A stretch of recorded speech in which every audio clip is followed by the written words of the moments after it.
Mtoto ni zawadi kuu ya sakramenti ya ndoa. Kwa hiyo unaweza ukapewa zawadi au usipewe zawadi. Ukipewa zawadi pokea, usipopewa zawadi basi endelea kumshukuru Mungu. Kwa hiyo zawadi uweze ukiomba zawadi haraka haraka ukapewa zawadi, si ndio? Zawadi unapewa zawadi, unamshukuru Mungu unapopewa zawadi. Kwa hiyo utapewa zawadi watoto. Na kila mtoto ana kalama yake kutoka kwa Mungu. Hivyo msije mkadharau shabaha ya zawadi ya watoto ambao Mwenyezi Mungu atawakirimia katika maisha yenu. Kwa ajili ya mapendo yenye ndoa, ndoa ya sakramenti ya ndoa imewekwa kwa ajili ya kuleta watoto duniani. Kwa hiyo msije mkatumia uzazi wa mpango, si ndio wanangu msije mkatumia uzazi wa mpango.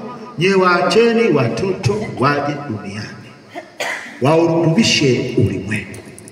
Mmeamua kuishi maisha ambayo hayana bugza, yaani hata kwamba hivi huwezi kuwaza huku na huku. Unasema sasa ninaishi maisha ya sakramenti. Maana yake unaendelea kupokea sakramenti zako ukiwa katika hali iliyokuwa njema. Wanangu wapendwa, mnapoingia katika sakramenti ya ndoa kuna sifa za ndoa. Sifa za ndoa, kwanza ni uimara. Pili, kuto kuvunjika. Umoja, maana yake hamgawanyiki, mnatembea wote kwa pamoja. Uimara, haivunjiki, na utayari wa kuleta watoto duniani. Kuna misingi ya ndoa katika sakramenti ya ndoa. Msingi wa kwanza ni kupendana.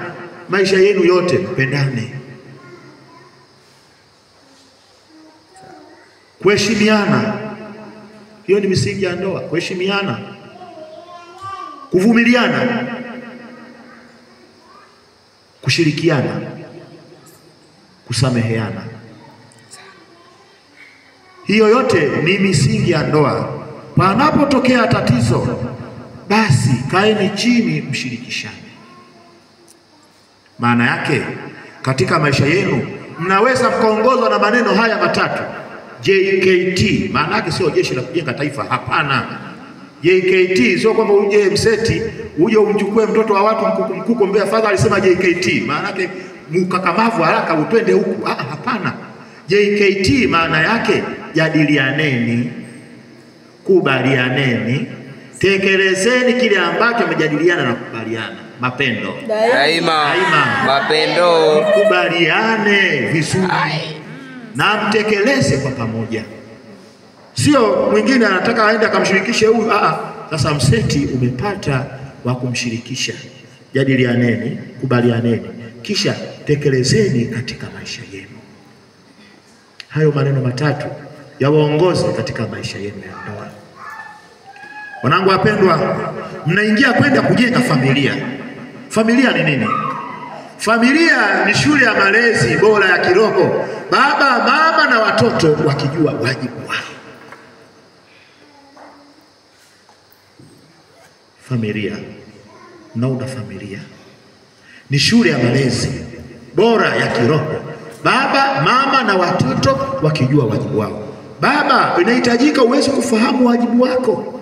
Mama afahamu wajibu wake katika familia, na watoto nao wafahamu wajibu wao katika familia. Wajibu wa baba, namba moja, baba ni kiongozi wa familia yake. Humpenda mkewe na watoto, maana mke wake sio mtumwa wake.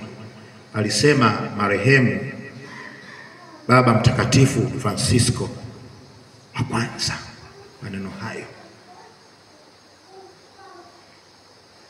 akiwaandikia Wakristo taifa zima. The role of Christian family in the modern world. Kienda kusoma hiyo document utaona familia ni nini. Ameelezea juu ya familia. Baba ni kiongozi wa familia, akimpenda mkewe na watoto, na mke wake sio mtumwa wake, bali amchukulie huyo ni mkewe. Lakini mama inakuwaje hapo? Mama kwanza kabisa ukifungua katika kitabu cha Mithali sura ya 31 aya 26, unakuja unashuka chini aya ya 12, 15, 16 na 17. Mke mwema hufungua kinywa chake kwa hekima,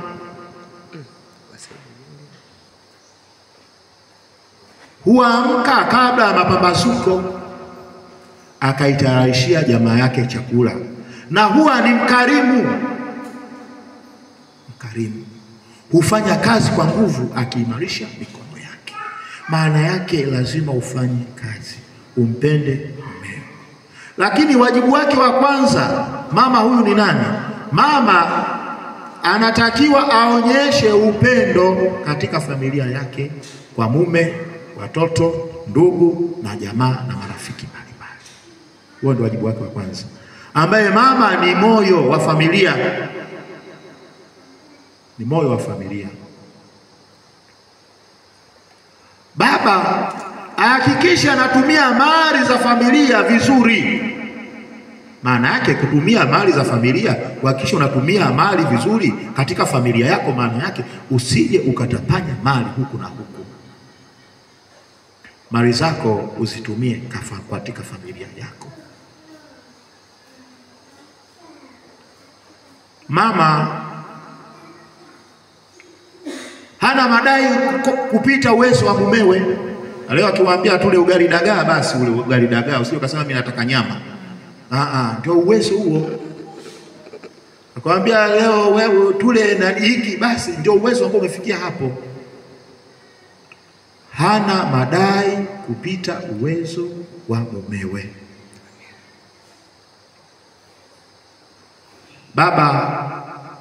Mama ahakikishe baba na watoto wanakula nyumbani. Maana yake usije ukaenda ukala vijiweni, tayari umeshapata mke. Hivyo basi ule nyumbani. Hata mama wakati mwingine akienda ofisini, wewe chukua vipoti vyake vile, sasa kuna vile vya take away viko vingi sana vile. Wewe mpikie hapo hivi, mwekee, alafu mwambie anaenda navyo. Akianza tu kufungua hivi asema, nimeandaliwa chakula hiki na mke wangu. Anaanza kutabasamu. Akianza kutabasamu, tayari akitoka hapo anakimbia nyumbani moja kwa moja. Haingilii popote pale, bali anakimbia nyumbani moja kwa moja. Maana akifungua hotpot hivi mchana linanukia, asema chakula hiki ameandaa mke wangu.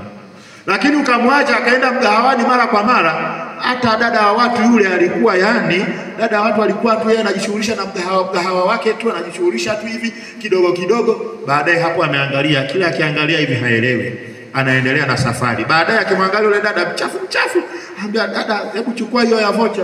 Anachukua ya vocha, na baada ya kuchukua ya vocha anamwambia, kwa naona bado hauko vizuri, hebu kajiweke vizuri. Anaenda anajiweka vizuri. Akaenda kujiweka vizuri, baadaye anaangalia, amtamani. Umekwisha habari yako. Amina baba.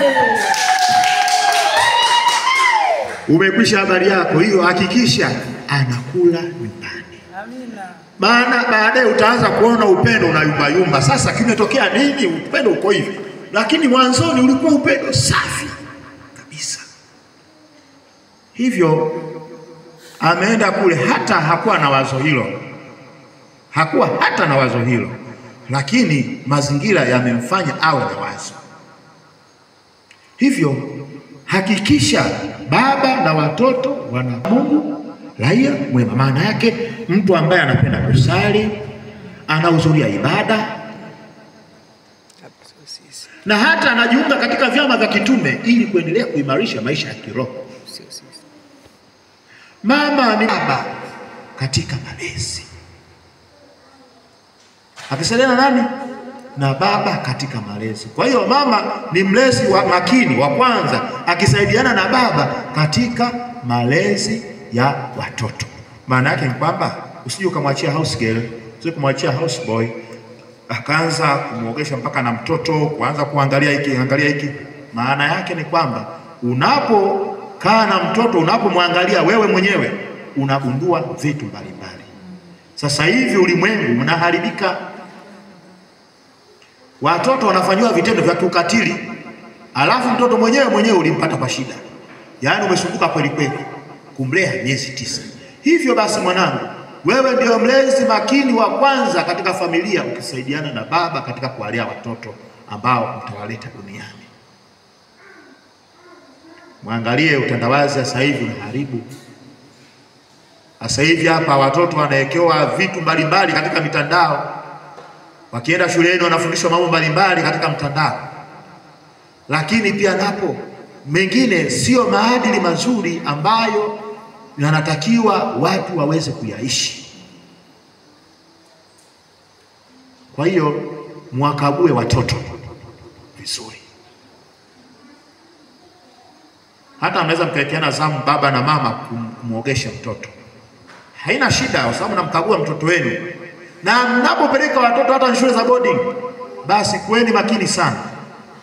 Wakirudi angalieni, kagueni mienendo ya wale watoto. Iko mienendo ya namna gani? Mienendo ya namna gani? Kagueni wale watoto, waangalieni watoto. Anapotoka nyumbani hajabadilika, anapokwenda shuleni, anaporudi unamkuta mtoto amebadilika. Amebadilishwa nini? Chunguza. Unaweza kujikuta shuleni anafanywa mambo ya ukatili. Sasa nyinyi ndio wa kwanza kabisa walezi makini wa kuweza kutambua watoto. Wanangu wapendwa, na muda sio mrefu mtafunga sakramenti ya ndoa. Sisi tutakuwa ni mashahidi, tunashuhudia. Nawashukuruni sana kwa kuweza kutoka mbali lakini kuweza kufika hapa. Hiyo ni neema pekee kwangu mimi. Na namshukuru Mungu. Na watu wote wametoka huko mbali kuja Amani kwa ajili ya kushuhudia sakramenti takatifu ya ndoa. Mna deni kubwa kwa Mwenyezi Mungu. Hivyo muishi katika upendo, wala msije mkatengana hata mara moja. Msije mkatengana hata mara moja. Mna deni kubwa kwa Mwenyezi Mungu. Sawa. Hivyo mshukuruni Mwenyezi Mungu kwa neema hiyo ya pekee ambayo anawapatia muda si punde. Lakini mnapoingia katika maisha hayo ya sakramenti ya ndoa, ishini katika upendo wa Mwenyezi Mungu.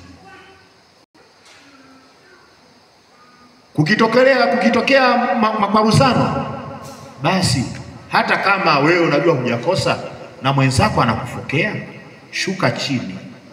Hasira zikiisha, basi mueleze kwa upendo, mwenzangu ni 1 2 3, na yeye mwenyewe baadaye anafikiria asema kweli. Basi anafanya nini? Anayo mtayaweka mbele yenu, mbele yetu sisi wote tukiwepo kwa pamoja. Sogeni hapa mbele. Mbele.